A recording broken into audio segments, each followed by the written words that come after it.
이 서해는요, 어떤 구조물이나 이런 것도 설치하지 못하게 돼 있습니다. 지하자원 탐사 개발이라든가 높이 70m, 직경 100m 연어 양식장 2기를 설치를 했습니다. 연어 양식장이다라고 중국 측의 주장과 달리 폐석유 시추선 모양이다. 대한민국의 간첩법은 북한을 대상으로 했습니다. 근데 우리는 그런 법이 없어요. 사실 노무현 대통령 때 복무기간 단축하면서 미국에 있는 많은 전직 고위 관리들, 전문가들이 이것이야말로 한국의 무임승차다. 한국의 병력 감축이 된다는 건 몸빵을 니네가 해야 되는데 우리가 해야 된다는 거 아니냐. 이 전작권 전환하고 모두 다 연계되어 있는 게, 미국은 북한을 이제 공격했을 때 점령군 사령관으로서 미군이 가긴 싫다는 거예요. 주한미군 사령관도 청문회에서 이제 한반도 북박이 군대가 아니다, 중국과의 갈등에 대해서도 이제 대비를 해야 된다는 얘기를 많이 하고, 트럼프 일기 쪽에 있는 사람들이 그때도 얘기했던 게, 이거 진짜 무책임하다.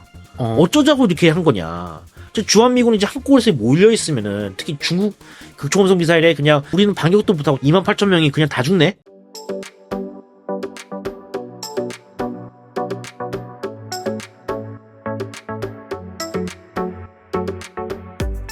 뭐 사실 자기 영해에다가 하면은 우리가 뭐라고 할 말은 없죠. 근데 이제 잘 아시다시피 그 서해는 한국과 중국이 바다를 공유하고 있고, 또 북쪽으로는 이제 우리 NL 선을 기준으로 북한도 관여가 돼 있잖아요. 네. 근데 한국과 중국은 아직 해양 경계 획정이라는 게 있습니다. 그건 뭐냐 하면 여기까지는 당신 바다고 여기까지는 우리 바다고 이렇게 경계를 나눠야 돼요. 네.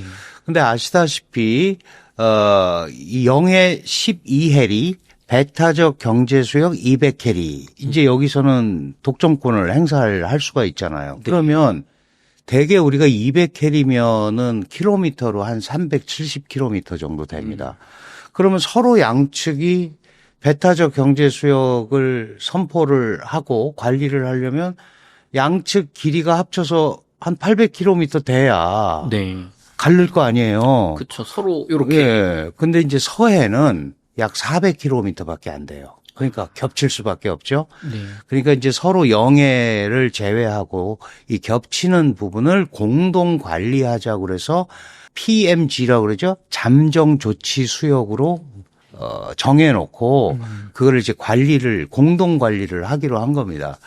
해양 경계 획정이 안 돼 있는 가운데 2000년에 양국이 서로 이제 어업협정을 맺었고, 이 어업협정을 통해서 잠정 조치 수역을 설정해 놓고, 거기는 이제 공동어로 상호 관리하에 그 공동어로가 가능하고 이렇게 되게 돼 있어요. 근데 잠정 조치 수역은 기본적으로 양측이 공동으로 관리를 하는 거고 바다잖아요. 네. 그러니까 어업, 그다음에 항행 이외에는 거기에 어떤 구조물이나 이런 것도 설치하지 못하게 돼 있습니다.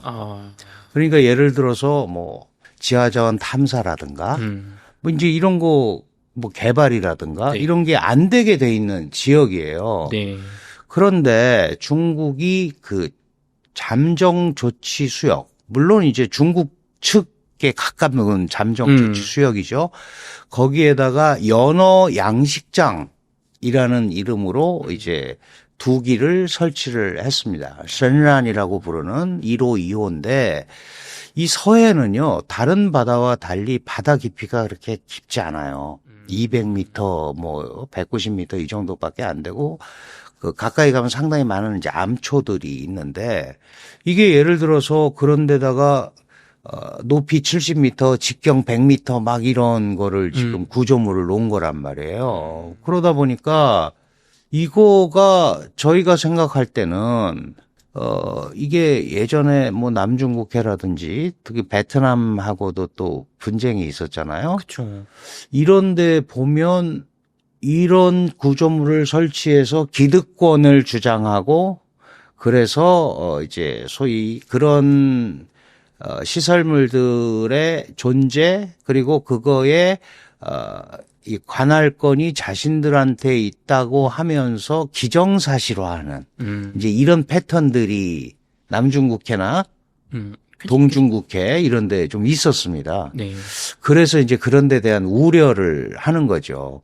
그리고 우리는 그래서 무슨 시설인지 모르니 좀 우리한테 보여달라. 그래서 우리 해경이 접근을 했는데 중국이 막아섰죠. 그래서 해경이 이제 대치하는 상태까지 이르렀고, 그러더니 보도에 따르면 그 시설물이 연어 양식장이다라고 주장하는 중국 측의 주장과 달리 이게 중동 지역에서 쓰던 폐석유 시추선 모양이다. 근데 실제로 이제 옛날에 썼던 거니까 지금 시추를 하거나 그런 건 아니겠죠. 네. 그러나 그런 형태로 구조물을 설치했고, 그러면 그 구조물을 관리하기 위한 구조물을 또 설치를 했단 말이에요.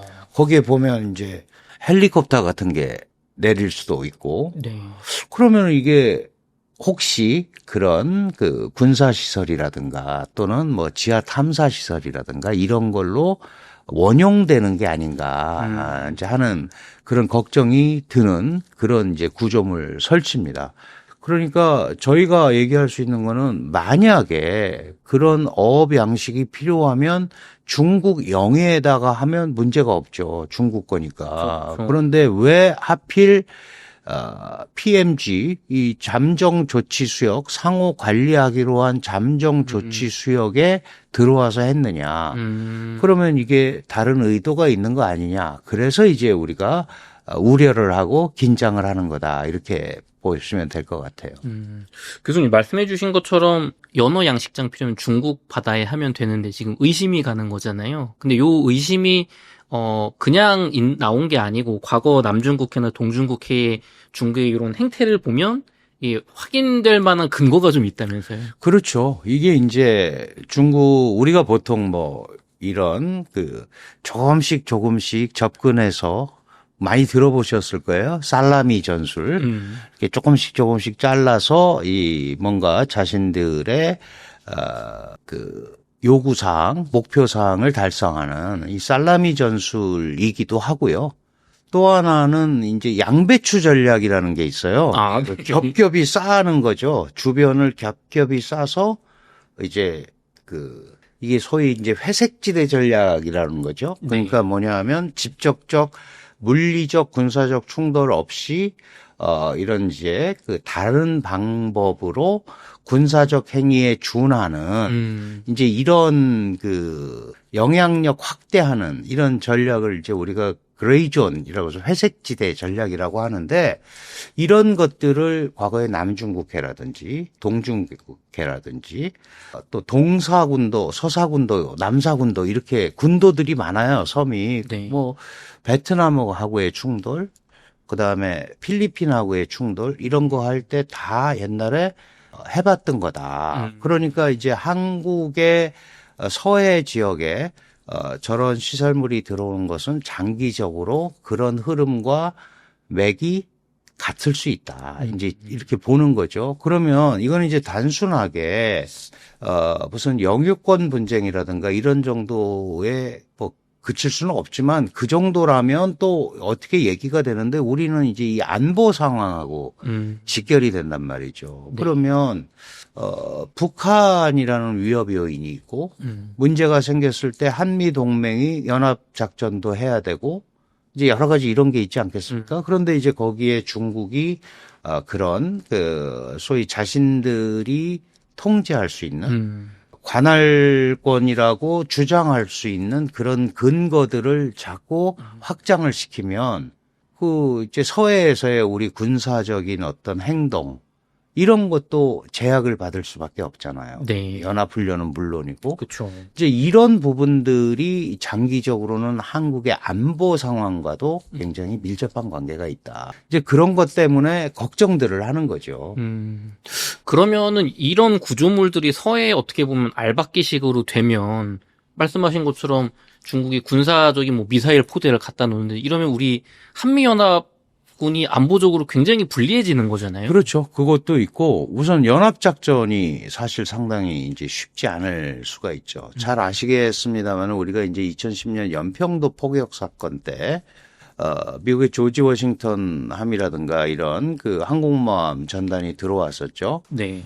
중국이 아주 격렬하게 우리 서해로 그 미국 항공모함이 들어오는 거를 저지를 했었습니다.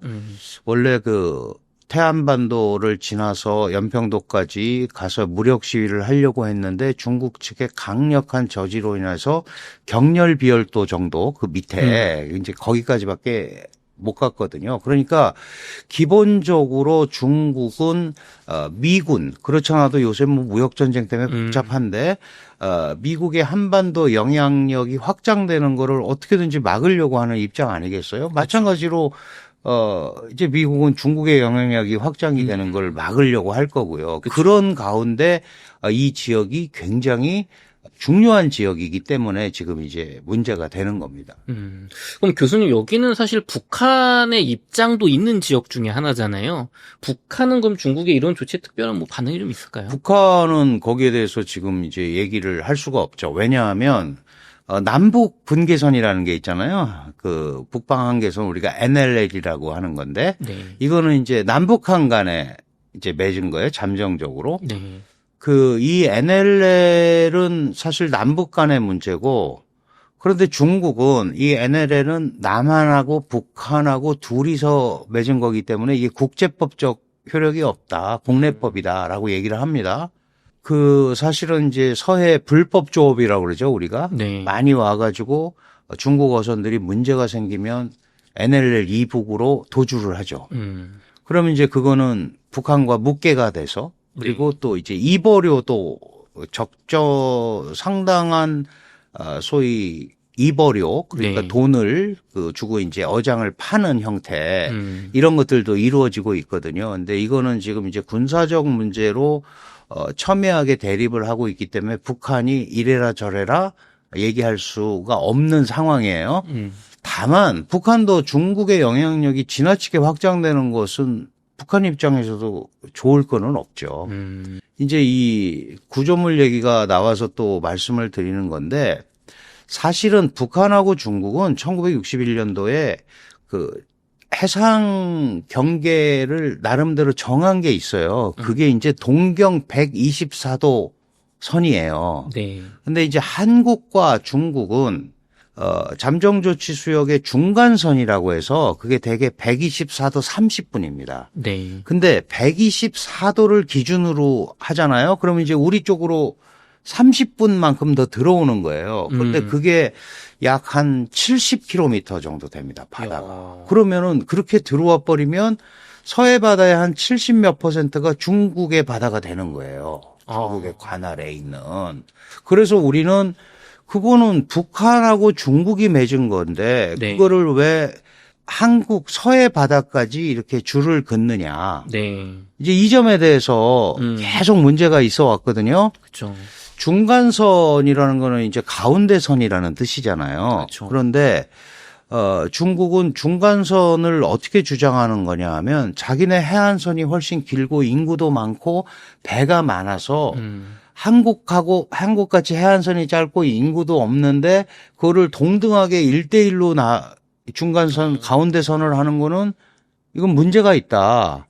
그래서 다른 형태로 중간선을 주장을 하고 있는 거죠. 우리는 국제법적 원칙에 따라서 가장 보편적으로 쓰이는 게 가운데를 이렇게 잘라서 중간선을 하는 거거든요. 그렇죠. 근데 이제 그런 부분에 대해서 중국은 억셉트를 하지 않고 우리는 또 우리대로 중국의 뭐 해안선이라든가 인구수 비례대로 하는 거는 그거는 그러면은 작은 나라들은 계속 해안선이 쪼그라들어야 되느냐. 그건 그렇죠. 말도 안 되는 거다.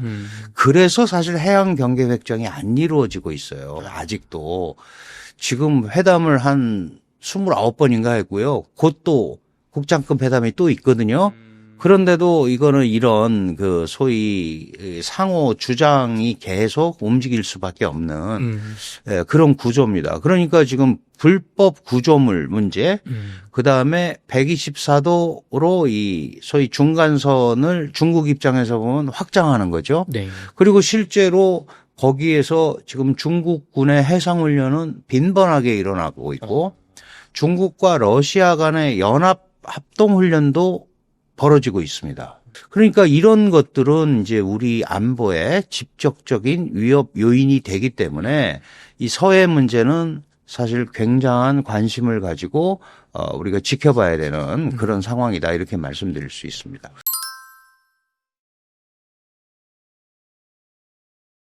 뭐 사실 명확하게 그런 이제 전후 관계가 밝혀지지 않았고 그 법적으로도 어떤 상황인지 모르기 때문에 좀 조심스럽습니다만은 이미 우리가 몇 번 그런 경험이 있었잖아요. 동방명주 사건도 그렇고 뭐 비밀 경찰서 이런 것들도 많이 들어봤잖아요. 그리고 뭐 허닌릉 이라는 데가 우리 이제 국가정보원이 있는 데인데 거기 담장에서 뭐 이렇게 또 촬영을 했고 오산 공군기지도 마찬가지고 드론 같은 거가 이제 굉장히 자유스럽게 뭐 군사용 드론 아니더라도 이제 많이 촬영을 하고 이런 게 보편화돼 있단 말이죠. 그렇다면 지금 중국 국적을 가졌거나 가지고 있는 사람들이 거의 100만 명 정도가 한국에 와 있는데 당연히 그 중에는 자국 정부를 위해서 일하는 사람이 있을 수도 있다라는 합리적 의심은 충분히 가능하죠. 그렇죠. 다만 이제 우리가 좀 주의해야 될 거는 아직 뭐 그런 것들 그 죄명이 밝혀지거나 그래서 기소가 되거나 뭐 이제 이런 거가 아니기 때문에 조심스럽긴 하지만 충분히 그럴 개연성은 있다. 이제 그 점은 좀 조심을 해야 될 것 같아요. 왜 이렇게 말씀드리냐 하면 좋은 뜻이건 나쁜 뜻이건 학생들의 호기심이건 어쨌든 그게 공군 기지, 그다음에 뭐 특정 기관 이렇게 이제 이런 것들이 계속 반복이 되면 이거는 분명히 무슨 의도를 갖고 하는 거 아니냐라는 생각을 할 수밖에 없는 거죠. 그쵸. 이제 그래서 사실 이전에 우리가 뭐 간첩법 대한민국의 간첩법은 기본적으로 북한을 대상으로 했습니다. 그래서 그거를 이제 외국이라는 북한 대상이 아니고 이제 전 외국인을 대상으로 하는 이거를 작년에 이제 소위를 통과해서 의결을 해야 되는데 그 이후에 벌어진 이제 여러 가지 국내 정세 문제 뭐 이것 때문에 국회에 아직도 계류 중이에요. 그러니까 빨리 이런 대응 입법이라든가 이런 것들이 지금 이루어져야 되는데 그런 게 지금 잘 안 되고 있는 거죠. 이제 이런 영향력 공작을 잘 보면 이게 보통 이제 중국에서는 이미 2000년대 초반에 앞으로 우리는 집정 무력 사용보다 3전이라는 걸 하겠다 하는 게 있어요. 그게 이제 여론전, 심리전, 법률전 이게 3전이거든요. 그러니까 이제 여론을 조성해서 상대방에게 이제 위협을 가한다거나 심리를 불안하게 한다거나 이제 이런 거 있잖아요. 그러니까 예를 들어서 우리를 계속 건드리면 우리도 이렇게 할 수밖에 없어. 안 건드리는 게 니네가 훨씬 나아. 특히 이제 동남아시아 국가들한테 잘 쓰는 수법이죠. 이런 것들을 진행하면서 또 뭘 하냐 하면 법을 만듭니다. 법을 만들어서 나중에 아니 항의를 하면 우리는 국내 우리 법에 의해서 이렇게 한 거다. 근데 우리는 그런 법이 없어요. 대응법이. 그래서 이제 예를 들면 앞으로 이런 그 대응 입법 같은 거 특히 사이버 안보 시대 영향력 확장 뭐 이런 것들이 이루어지고 있는 이 상황에서는 우리도 철저하게 대응 입법을 해서 다 준비를 해놓고 있어야 됩니다. 그 중국도 해안경비대법 이런 거 만들었거든요. 거기 보면 이제 남중국해를 겨냥했다고 하지만 해안경비대법을 이미 만들었기 때문에 이게 이제 서해에도 그대로 적용이 되는 거죠. 충돌이 생겼을 때 자기네는 자기네 법에 의해서 그렇게 한다고 그러는데 우리는 그런 거기에 그거를 겨냥하거나 맞대응할 수 있는 법이 명확하게 있지 않는 거. 그러면은 그거는 법률전에서도 또 약간 뭐 이제 속된 말로 밀릴 수밖에 없는 이런 구조거든요. 그래서 이런데 경각심을 가지고 이런 대응 입법 같은 것들도 철저하게 해놓지 않으면 안 되는 겁니다. 우리가 이제 중국이 해경법이라는 거를 발표를 하니까 대한민국 해양경찰을 생각해서 해경법 이렇게 그냥 하는데 그건 해안경비대법이에요. 군인입니다. 훨씬 강하죠. 움직일 수 있는 구조가. 거기에다가 중국은 30만 정도의 해상 민병이라는 걸 운영을 해요. 민병대. 네. 보통 때는 어선입니다. 그런데 이제 특정한 문제가 생기면 정보라든가 네. 이런 거를 이제 제공해주는 민병대라는 이름의 민간 군이 형성이 되는 거죠. 그게 한 30만 명이 지금 움직이고 있다. 이렇게 지금 알려져 있고, 예전에 이제 우리 이어도가 영토 문제는 아니지만 이어도는 잠정조치 수역하고 아무 관계가 없어요. 그냥 다만 공해예요. 공해. 공공의 바다인데 거기에 우리가 이제 탐사를 거쳐서 2003년인가요? 이제 해양 과학기지로 만들었거든요. 이제 그걸 보고 한국이 니네가 먼저 하지 않았느냐. 이제 이렇게 얘기하는데 그건 공해의 평화적 사용에 의해서 한 거고 이 지금 서해 중국이 구조물 설치하는 거는 그 잠정 조치 수역에 한 거니까 이거는 상호 간의 협정과 약속을 위반한 거잖아요. 그런데 그거하고 다른 겁니다. 그럼에도 불구하고 중국은 계속해서 그런 얘기들을 하고 있고 그런 문제가 생겼을 때 이제 해상 민병들이 동원이 되는 거예요. 까맣게 배가 막 이제 포위를 하고 이제 이런 형태들이 일어나니까 우리도 굉장히 좀 더 적극적으로 움직여야 된다라는 말씀을 드리는 거고 우리 서해는 그 중국의 항공모함 전단이 3개가 있는데 2개의 항공모함 전단에 모항이 있습니다. 기지가. 네. 그다음에 그 항공모함 형태를 띠고 있지만 이제 경항공모함이라고 할 수 있는 강습 상륙함이라는 게 있어요. 네. 그걸 4개를 지금 배치를 해놨어요. 그러니까 북양 함대죠. 이제 북쪽 함대에다가 그러니까 지금 서해 지역은 중국의 해상 군사력이 본격적으로 투영되고 있는 지역입니다. 근데 이제 상대적으로 우리는 굉장히 그런 게 약하잖아요. 그래서 이런 부분을 앞으로 어떻게 우리가 대응 전력 내지는 대응 입법을 해서 관리를 할 건지 이런 게 지금 굉장히 중요한 시기다 이렇게 말씀드릴 수 있습니다.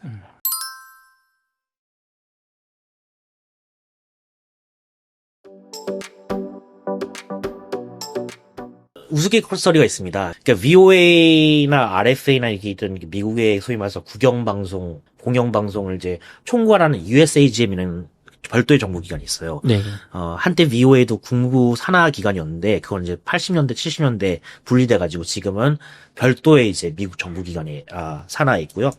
근데 전에 있던 이 전직 USAGM 사람이 이제 최근에 이제 VOA 폐쇄한 거 가지고 이제 비판 내용 성명을 냈는데 사실은 이 VOA나 이 RFA나 이렇게 미국의 국영방송들, 공영방송들에 한해 쓰는 예산이 F-35 2대 값도 안 돼요. 그러니까 예산 순위에서 사실 VOA라는 조직은 미국의 많은 방대한 그 정부기관 중에 우선순위가 굉장히 떨어지는 기관이에요.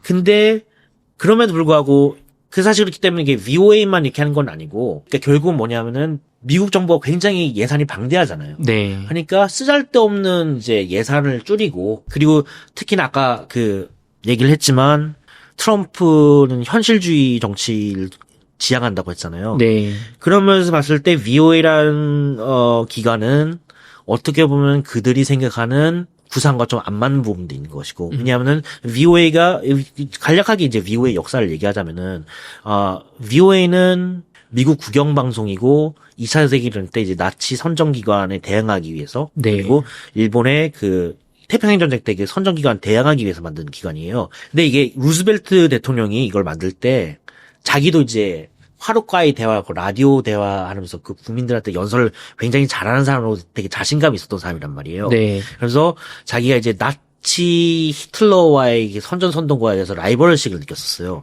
그러면 미국으로서의 그 프로파간다, 전쟁했을 때 프로파간다에서 네. 저런 게 독재국가 같은 프로파간다, 거짓말하는 왜곡하는 프로파간다가 아니고 우리가 미국식만의 프로파간다를 만들려면 어떻게 할 것인가. 그것은 진실을 얘기하는 것이다. 라고 얘기를 해요. 근데 이게 이렇게 보면 막 도덕주의 국가 나라 같은 얘기인데 네. 이거 굉장히 프랙티컬한 그 계산이 있어요. 미국은 이미 2차 세계대전을 벌어기 전부터 세계 최대 공업 생산 국가였고 네. 농업 생산도 세계 1위였어요. 왜냐면 유럽이 1차 세계대전을 하면서 완전 망했거든요. 네. 그러니까 세계 최고의 부자였고 공업력도 최고였고 그래서 진짜 그 배를 몇천 톤을 찍어놓을 수 있는 국가였기 때문에 네. 결국은 그런 자신감이 있었던 거예요. 그러니까 전쟁을 하더라도 우리는 독일과 일본 동시에 전쟁을 해도 시간이 지나면 우리가 결국 이긴다. 그렇다면은 어차피 이길 전쟁. 그럼 프로파간다를 어떻게 하냐면은 우리 당장 이런 그 전투에서 졌어. 그리고 막 그 롬멜이 엄청나게 전략을 잘 써가지고 막 우리가 완전 학살당했어. 그거를 그냥 그대로 진실을 얘기하는 겁니다. 그러니까 이게 그러면 이제 그런 이제 독일 국민들이나 일본 국민들도 들을 거 아니에요. 네. 들으면서 얘네는 왜 자기네들한테 불리한 내용을 이렇게 얘기하지? 근데 그게 이게 쌓이는 거예요. 그래서 쌓이면서 근데 얘네는 진짜 진실을 얘기하는 것보다 이렇게 자기한테 불리한 얘기를 한다고? 이거를 뭐냐면은 이제 크레딧 쌓는 베이스로 하는 거예요.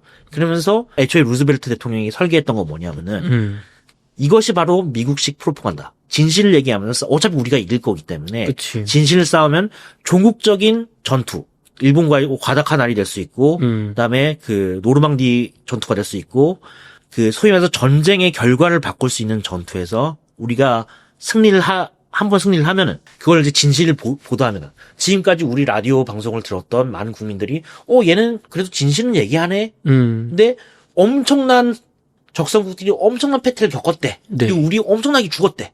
그러면은 걔네는 엄청난 심리적 공황이 생길 것이다. 그리고 그 국민들은 반란을 일으킬 수도 있다. 이런 마인드가 굉장히 강하더라고요. 그 굉장히 선정기관인데 미국식 선정기관이었다. 전략적으로 예. 자신들의 강점을 이용하면서 진실을 딱 말할 수 있다. 그렇죠. 그냥 일석이조네요. 어차피 미국 입장에서는 어차피 우리가 이기는 거고 우리가 돈도 많고 하니까 예. 그게 가능했던 거예요. 뻥 안 쳐도 된다 쉽게 그렇죠. 말하면. 뻥이 맞아서 우리가 굳이 왜 뻥 쳐서 이길 필요가 있냐.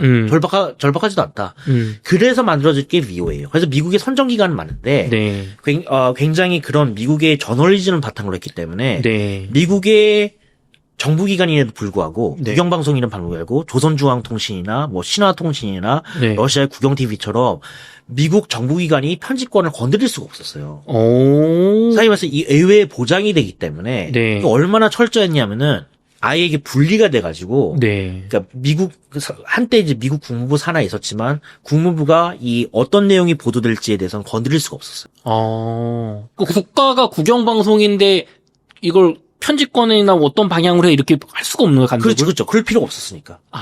진실만 말하면 되니까. 그리고 이제 그렇죠. 진실만 말하면 되니까. 근데 물론 이제 팩트가 그렇기 때문에 이제 VOA 같은 경우는 오피니언 저널리즘은 거의 없고, 네. 그러니까 소위 말해서 팩트로만, 그러니까 굉장히 재미가 없어요. 그러니까 무미건조한.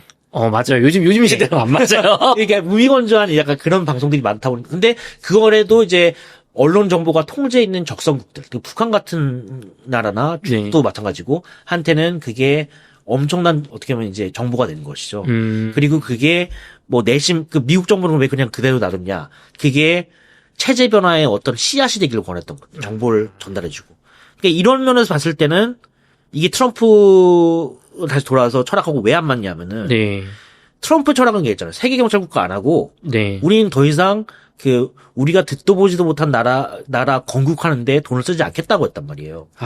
근데 그쵸. VOA라는 기관은 지금 48개 서비스가 있는데 다 보면은 미국의 적성국들 아니면은 독재 국가들이에요. 네. 거기에 이제 미국 같은 민주주의 시스템을 구축하기 위한 씨앗을 뿌린다? 그러기 위한 외부 정보를 준다?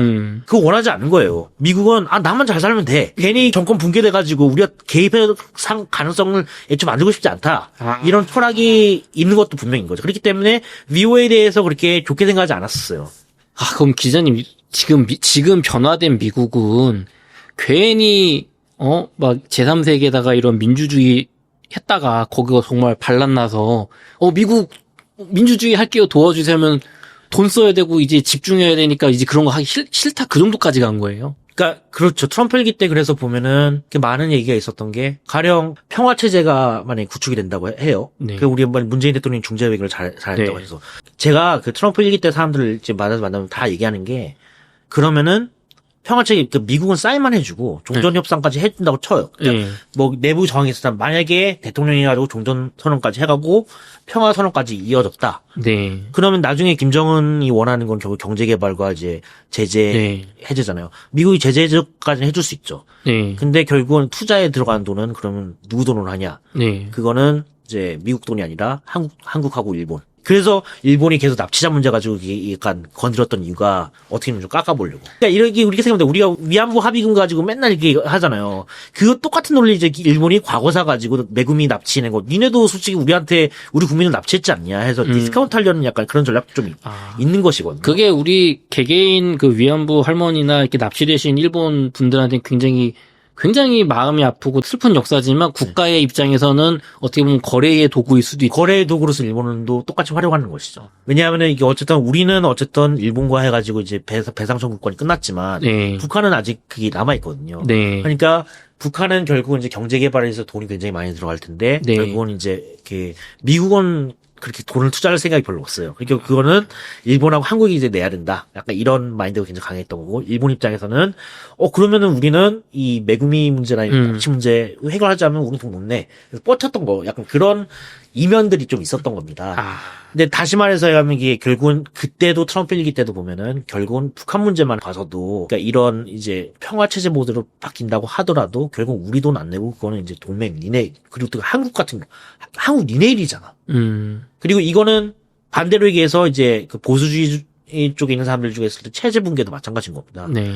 이제는 뭐냐면은 이 전작권 전환하고 모두 다 연계돼 있는 게 그 미국은 이제 한민연합군의 이제 사령관이 왜 한국군이 되어야 하냐면은 네.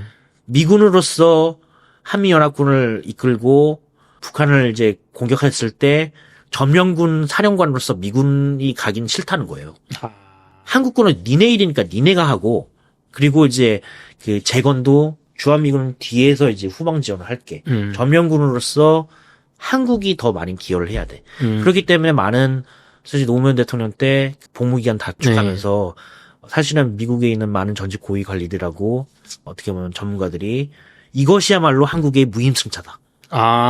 돈이라는 게 아니에요. 결국은 니네가 복무 단축을 줄이면은 결국 우리 보고 더 많이 북한이 체제 붕괴가 됐을 때 네. 결국은 우리 보고 들어가라는 얘기 아니냐. 그런 얘기하고 연결이 되는 거예요. 병력 감축이 되는데 한국이 병력 감축이 된다는 건 몸빵을 니네가 해야 되는데 우리가 해야 된다는 거 아니냐라는 논리하고 이어지는 것이거든요. 그러니까 이런 게 다 연계가 돼 있는 것이죠.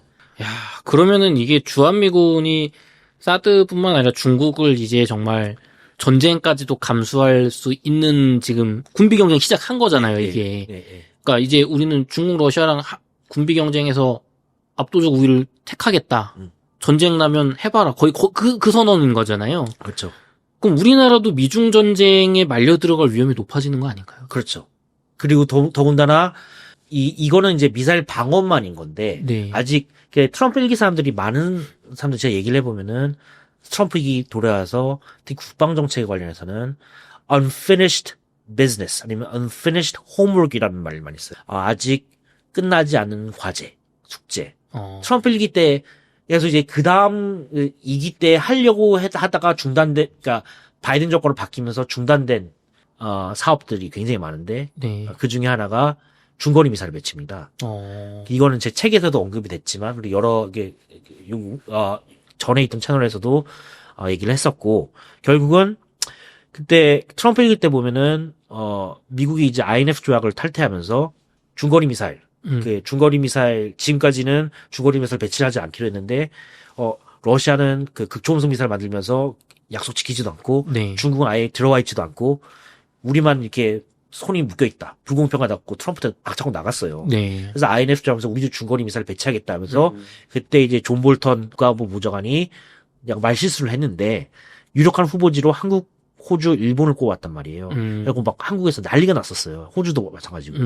그러니까 이제 백악관에서 진언을 하면서 아직 개발하는 데만 4, 5년 걸린다. 그래서 아직 근데 뭐라고 하냐면 한국에 배치할 거란 말은 부정하진 않아요. 뭐라고 했냐면은 아직 결정된 거 아무것도 없다. 아직 개발도 안 했기 때문에. 그 배치 문제는 향후의 동맹들과 논의할 것이다. 이렇게 얘기하거든요. 그러니까 이게 unfinished business라는 거예요. 왜냐하면 이제 작년 8월 달에 드디어 필리핀에 배치하기 시작했거든요. 그게 중거리 미사일 중에 하나는. 그럼 우리나라에도 조만간 배치될 수 있다. 그리고 이게 미사일 방어와도 연계가 되는 게 주한미군을 보호하기 위해서 네. 그 북한용으로만 쓰였던 이제 미사일 방어도 대중국용으로도 쓰일 가능성이 크다는 것이죠. 근데 또 사실 기자님 방어용이 배치된다는 건 전쟁을 염두하고 있는 건데요. 공격용도 배치할 수 있는 거 아닙니까? 그게 중거리 미사일인 거죠. 아, 공격과 방어. 근데 다 한반도. 근데 그게 북한용이 아니라 중국용. 가까이 있으니까. 그럼 이제 중국 입장에서는 한반도에 우리를 공격하고 방어하는 주한미군 미사일들이 있어. 그럼 전쟁 미국하고 하게 되면 한반도부터 때려야겠네. 그러니까 되는 거 아닌가요? 그럴 가능성이 크죠. 그렇기 때문에 근데 만약에 우리가 그걸 반대한다. 그러면은 트럼프 같은 경우는 이게 제가 이 부분에서는 제가 트럼프 1기 때하고 2기 때하고 많이 다르다고 하고 네. 저 전에 이게 출연했던 데서 제가 댓글도 많이 봤는데 그러니까 저거 이제 미국의 그 공갈이다. 아니 미국은 절대로 한반도로 버릴 수 없다. 네. 근데 제가 그걸 조목조목 반박하자면은 상식적으로는 그래요. 제가 얘기했잖아요. 아까 일부에서 얘기했던 것처럼 엘리트 관점, 미국의 국익 관점에서 장기적인 관점에서 봤을 때는 그게 맞는 답인 맞아요. 그리고 트럼프 일기 때도 어느 정도 그런 성격을 보였어요. 트럼프는 사실 주한미군을 빼고 싶었지만 그 과정에서 미국의 엘리트, 특히 국방부 국무부에 있는 많은 엘리트들이 막았기 때문에 좀 그래. 보면은 에스퍼 장관 회고록에 보면은 이런 얘기가 나와요. 자기가 최대한 주한미군 빼는 거, 방위비군단체 빼는 거 끌려고 설득하는 와중에 폼페오까지 지원 사격을 했다고 그래요. 그래서, 대통령님, 다음 주한미군 빼는 거는 일단 선거에서 이기고 다음 기회에 하시죠. 라고 했다는 얘기가 일화로 있어요. 근데 이제 그래서 많은 전직 관리들이 만약에 트럼프 갖고 장난치지 마라. 라는 얘기를 하는 게 트럼프 이기 때는 이제는 뒤 볼 게 없거든요. 트럼프는 자기 유산이 중요하다는 거예요. 사실 내 미국이 국익이 장기국이 어떻게든 난 관심 없어. 내 때 일어나지 않으면 돼라는 마인드가 되게 강하기 때문에 네. 본인 입장에서는 이렇게 했는데 지금 더군다나 이제 한국이 무임승차하다는 마인드가 굉장히 강한데 근데 중거리 미사일 배치 안 하고 그다음에 중국이 우리한테 요구하는 것 중에 하나가 미사일 방어만. 한국하고 미국은 미사일 방어는 통합이 안 돼 있어요. 네. 그러니까 따로따로 움직이거든요. 일본은 완전히 움직였고 실시간으로 이렇게 레이더를 다 볼 수 있는데 공유를 할 수 있는데 네. 우리는 그때 산불 정책 해가지고 중국이 그러니까 미국이 미사일 글로벌망에 통합하지 말라는 그것 때문에 통합이 안 돼 있어요. 그게 문재인 정부 때 제가 기사에서 보았던 것 같기도 하고. 네, 맞습니다. 그래서 지금은 우리도 무슨 엘셈이나 이런 거 만들긴 하지만 네. 우리 레이더로 따로 움직이고 정보를 전달해주고 그러니까 시차가 발생해요. 실시간으로 한 페이지만 하는 게 아니에요. 서로 분리가 돼 있거든요. 네. 근데 미국에서는 계속해서 뭐냐면은 그러면 이제 취약성이 발생한다. 시차가 지금 극초음속에서 몇 초 안에 이게 타격받는 건데 어쩌려고 그러는 거냐. 통합해야 되는데 계속 압박을 넣고 있거든요. 그 압박이 더 심해질 수 있는 건데 당연히 중국은 그에 대해서 사드 산불 정책에서도 반대를 했거든요. 이 갈등 포인트인 거죠. 근데 트럼프 이 생각은 뭐냐면은 그래? 한국이 반대? 그럼 떠나. 가 가능한 겁니다. 미국의 국익에 반대했다고 하더라도 왜냐하면 트럼프 생각의 입장에서는 이 양날의 검이긴 맞아요. 그러니까 한반도가 한국에서 가장 가깝기 때문에 네. 공격하기는 굉장히 좋은 무기긴 하지만 또 한편으로 생각하면은 미군 기지 이전 문제 때문에 이건 솔직히 한국 정부가 요구를 했던 겁니다. 왜냐하면 미군 범죄 상기돼 있다 보니까 미군 범죄가 너무 많이 오기 때문에 그냥 한 곳에 몰아넣고 이 중국의 위협이 부상되기 전에. 그래서 지금 캠프 프리에 다 몰아놨잖아요. 네. 그러니까 이제 뭐냐면은 트럼프 일기 쪽에 있는 사람들이 그때도 얘기했던 게 이건 진짜 무책임하다. 어쩌자고 이렇게 한 거냐. 주한미군이 이제 한국에서 몰려 있으면은 특히 중국 미사일에 극초음속 미사일에 그냥 우리가 먼저 타격하진 않을 텐데 먼저 맞고 그다음에 반격을 하는 개념인데 중국이 갑자기 기습적으로 캠프 프리에 핵폭탄 떨어뜨린다고 생각해봐. 그러면은 우리는 반격도 못하고 28,000명이 그냥 다 죽네. 어쩌자고 이렇게 하려냐. 무책임하다는 얘기였어요. 에스퍼 장관도 그렇고. 그러니까 그러니까 이런 상태에서 트럼프 입장에서는 우리가 지금 한국의 방어를 위해서 인질로 있네라는 생각이 더 강한 겁니다. 솔직히 우리나라도 그렇게 써먹어 왔죠.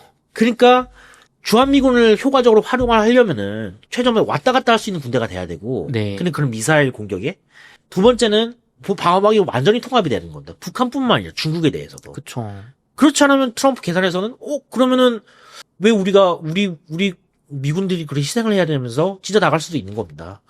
왜냐하면 공격에도 굉장히 그러니까 방어에도 굉장히 취약하기 때문에. 아. 그렇기 때문에 트럼프 입장에서는 미군 철수가 뭐 한국이 어떻게 협상하느냐에 따라서는 그럼 철수해라는 뭐 이게 생각할 수 있는 가능성이 굉장히 커진 것이죠. 그리고 그것을 이제 미국 국방부에 있는 많은 전략가들이 어떻게 보면은 그 이제 전술적인 이유 때문에 한반도에 저렇게 밀집 대응으로 있으면 안 된다는 그 불안감이 굉장히 커지면서 이게 서로 혼합이 돼서 실제적으로 진짜 미군을 뺄 수 있다는 것이죠. 그러면은 이게 그 과거에 중국과 미국이 이렇게 위협이 심하지 않았을 때 어떻게 보면 평화 체제일 때는 야 너무 주한미군 기지 많으니까 보니까 하나로 몰아놓고 뭐 이렇게 방공망 통합 안 하고 이런 게 먹혔는데 이제는 안 된다. 그렇죠. 특히 미국은 지금 중국과의 전쟁을 생각하는데 호스트 네이션인 한국이 전혀 배려를 안 해준다.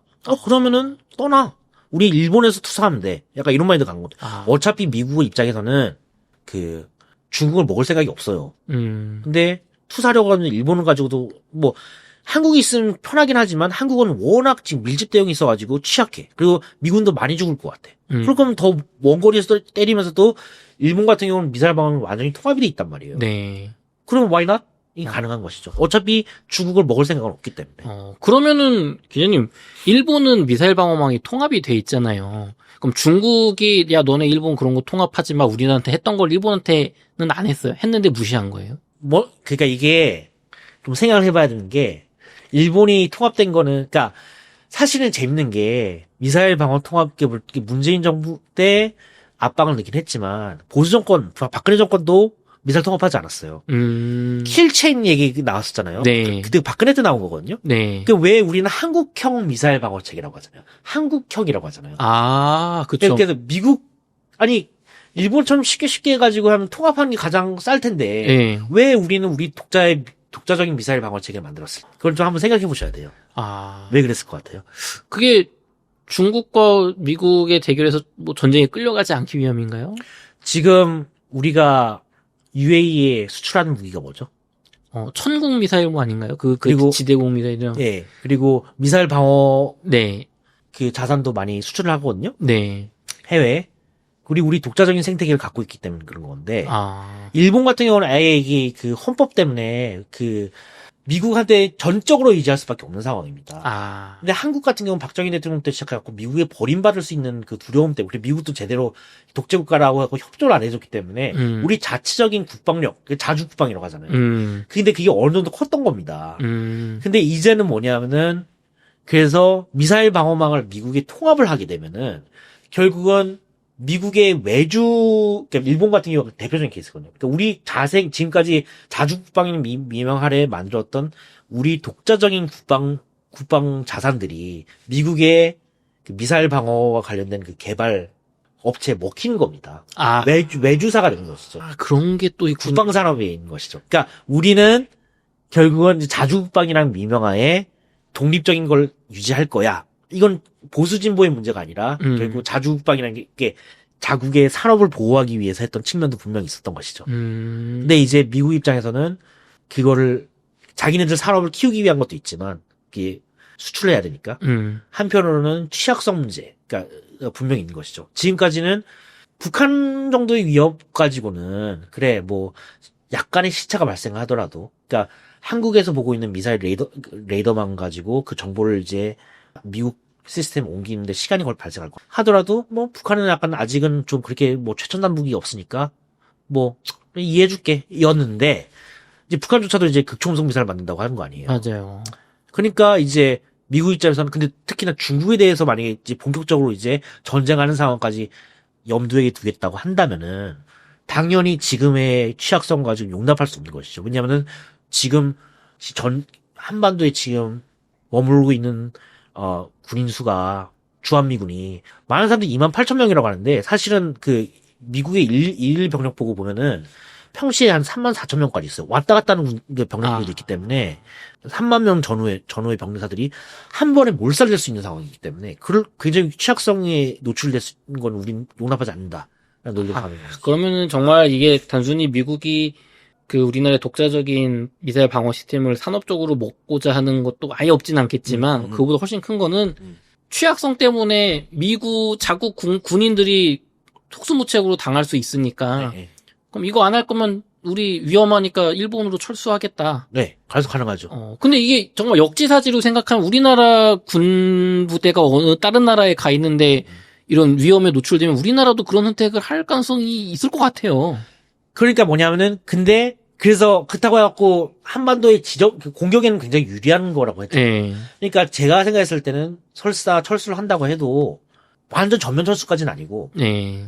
특정 부대는 남겨두겠죠. 근데 그 특정 부대라는 게 사실은 후방 지원이나 그러니까 정보 뭐 이런 쪽인 것이고 전투 굳이 이렇게 둘 필요는 없다는 거죠. 그건 한국이 몸빵을 다 하고. 근데 이게 사실 아까 했던 미사일 방어 그 동맹에 대한 전구 미사일 그 검토도 한다고 했잖아요. 네. 그 아이언돔 하면서 그거 어떻게 연계돼 있냐면은 결국은 아까 얘기했지만 이 미사일 방어에는 엄청난 돈이 들입니다. 거의 레이건 시대 때 그 약간 그 무슨 법칙이 있는데 공격 무기 한 대 생산한 적성무기 생산 무기를 막으려면은 한 4배에서 5배 정도 예산이 들어가요. 5대1 균형이거든요. 아무리 기술이 좋아졌다고 해도 네.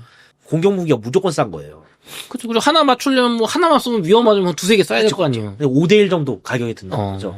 근데 이제 미국 본토는 이제 뭐냐면 그 테러리스트부터 해가지고 북한, 이란, 중국, 러시아 모든 형태의 적으로부터 방어하겠다고 하는 거죠. 그러면은 이 미국 땅이 좀 커요. 엄청 크잖아요. 그쵸. 요거를 다 방어하기 위해서는 예산이 부족한 겁니다. 그러면 이제 주한미군 정부에 들어갔던 미사일 방어처럼 그거 왜 해?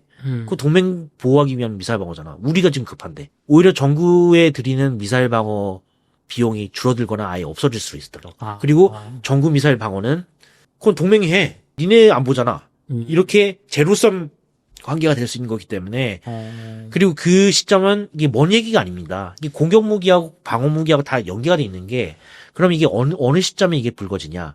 최근에 이것도 보면 되게 단편적으로 이제 한국 언론에서 좀 해서 좀 아쉬운 부분이 있는데 트럼프가 2월 달인가 취임하고 얼마 안 있다가 그 얘기를 했어요. 나 그 중국하고 러시아하고 군축 회담 하고 싶어. 세계 평화를 위해서. 그러면서 뭐 좀 이게 한국 언론에서는 이제 노벨상의 꿈을 저버리지 못한 트럼프 이렇게 나왔잖아요. 노벨 평화상. 네. 그게 아니에요. 이 얘기는 뭐냐면 INF 트럼프 일기 때 그 중거리 미사일 그 조약에 탈퇴한 거하고 똑같은 수순을 밟고 있는 건데 트럼프 입장에서는 이제 명분을 주는 겁니다. 명분을 이제 만드는 겁니다. 나는 지금 어쩌든 지금 군축 협상을 하려고 했는데 니네가 안 나와? 그래? 난 분명히 얘기했다. 그러면은 자, 나는 분명히 줄이기로 했는데 네가 안 나왔으니까 나도 이제부터 본격적으로 군비 경쟁할 거야. 이걸 위한 수순이에요. 그리고 그게 언제냐? 언제 불거지냐? 내년 3월입니다. 왜 내년 3월이냐면은 네. 지금 이게 왜 이러냐면 트럼프가 왜 그 말을 했냐면은 뉴 스타트 조약이라고 소련과 미국 사이에 핵 무기 제한 협정이 있어요. 네. 그게 뭐냐면은 평시에 대륙간 탄도 미사일이나 잠수함이나 전략 폭격기에 달고 있는 핵탄두를 줄이거나 제한하자. 평시 그냥 쌓아두기만 하고. 네. 그러면 서로 신사협정을 맺은 거예요. 네. 지금까지 유지가 됐는데 트럼프 일기 때 이미 이거 너무 불공평하다라고 얘기를 했었어요. 왜냐하면은 이걸 소련을 답습한 러시아하고만 맺었던 건데 중국은 지키지도 않는다. 중국이 들어가 있지 않잖아요. 근데 그래서 바이든 정부 때도 얘기가 나온 게 중국이 국방부가 의회에 직접 제출한 보고자료예요. 그러니까 2030년경에 중국이 지금은 200개 정도 핵무기를 갖고 있는데 2035년경인가 30년경에 1,500개까지 늘어난다. 그게 바이든 정부에서 발표한 겁니다. 네. 근데 트럼프 공화당 쪽에 있는 사람들은 다르게 봐요. 좀 이게 수치가 이상하다. 사직한 것 같다. 좀 약간 보수적으로 잡은 거다. 지금 추세를 봤을 때는 적어도 2035년경에 3,000기. 적어도 2배. 예. 아니면 4,000기 정도 될 거다. 이렇게 얘기한단 말이에요. 근데 중국, 러시아 합치면은 이미 미국을 압도한단 말이에요. 그런 상황에서 당연히 이제 이 군축 협상 러시아만 하는 게 아니라 중국을 끌어들여야 되면서 같이 해야 되는데 3자 대면을 해야 되는데 네. 중국은 지금 들어오지도 않고 있고 그리고 중국이 트럼프 일기 때도 뭐라고 그랬냐면은 이게 또 이제 사드와 연결된 게 군축 협상 하려면 사드부터 빼. 한반도에. 사드 문제를 걸어놓은 거 주고 있어요. 한반도에 배치된 미사일 방어 자산 빼. 그러면서 그러니까 협상하지 않겠다는 거거든요. 음. 계속 이렇게 가기 때문에 트럼프는 지금 명분 쌓았고 내년에 이미 예고를 했고 내년에 이제 그 뉴스 그러니까 원래는 트럼프 일기 때 이미 탈퇴하겠다고 얘기를 했는데 공교롭게도 바이든 때 정권이 바뀌는 바람에 바이든이 그리고 연장해 버렸어요. 그게 이게 트럼프 사람들이 얘기하는 unfinished business 중에 하나입니다. 결국은 바이든 때문에 못했던 거 내년 3월에 유효기간이 끝나는 뉴스타트 조약 이제 하면 연장하지 않고 바로 D1, D+1부터 우리는 핵무장 들어가겠다. 와. 그러니까 이게 그러면 아까 공무원 해고나 이거하고 다 어떻게 연계되냐? 네. 핵무기 돈 엄청 많이 들어요. 그쵸. 그리고 핵무기는 뭐 제 책에도 썼지만 그 돈 먹는 하마입니다. 그 결국은 핵무기에 엄청난 돈이 들어가는데 동맹들을 위한 거잖아요. 그쵸. 그리고 미국 자신을 위한 거지만 결국 거기에 들어갈 돈이 핵을 쏘지 않는 이상 그냥 설비만 들어가는 건데 그 결국은 다 재고로 남은 거잖아요. 허공에 날아가는 허공원할 돈이죠. 그게 불만인 거예요. 그러니까 이제 그러니까 군비 경쟁을 해야겠는데 미사일 방어도 늘리고 핵도 늘리고 해야 되는 그 조선업도 늘리고 해야 되는데 그게 민수 경제에서는 제로섬이란 말이에요. 도움이 안 되죠, 산업 경제에는. 그러니까 그러려면 어떻게 하면 일단 방만했던 그 미국의 재정 건전성을 이제 하면서 다 자르고 그러면서 필요 없는 거 다 없애고 미국 본토를 위한 예산으로서 다 재편성하고 공급망도 마찬가지입니다. 경제적인 것보다 만약에 중국과의 전쟁이 일어났을 경우에 그러니까 한국에 있는 반도체 공장도 안심할 수 없다는 거예요. 왜냐하면 포화 공격에 취약하니까. 그러니까 전쟁할 최악의 상황을 3차 세계대전 대비했을 때 미 본토 아이언돔 아래에 있는 반도체 공장. 경제하고 상관이 없네. 이제 전략 물자이기 때문에. 네. 그래서 포트레스 아메리카라고 하잖아요. 미국 요새를 만든다는 것이죠. 그래서 전쟁할 수 있는, 그러니까 완전 그러니까 3차 세계대전으로부터도 살아남을 수 있는 약간 국가, 약간 이런 현실주의적인 관점에서 이런 걸 적용을 하는 것이고, 그런 부분에서 관세 부분도 비슷한 걸 수 있죠. 결국 있잖아요. 그 민수경제와 이제 군비경제는 제로섬이라고. 그러면 그거를 어떻게 그럼 돈을 충당하냐. 그건 이제 되게 지금까지 무임승차했다고 생각했던 동맹들한테 충당을 해야 되는 것이고, 그건 이제 비용 청구해. 그게 이제 관세의 한 형태로 나타날 수 있는 거죠. 이게 다 연결되는, 그러니까 트럼프가 이상한 사람이라서 하는 게 아니군요, 지금. 그렇죠. 좋습니다. 저희 4부에서 마지막으로, 이렇게 변화하는 안보 전략 상황에서 우리나라의 생존, 그리고 우리나라 국가 산업의 생존을 위해서 어떻게 해야 되는지 고견 듣도록 하겠습니다.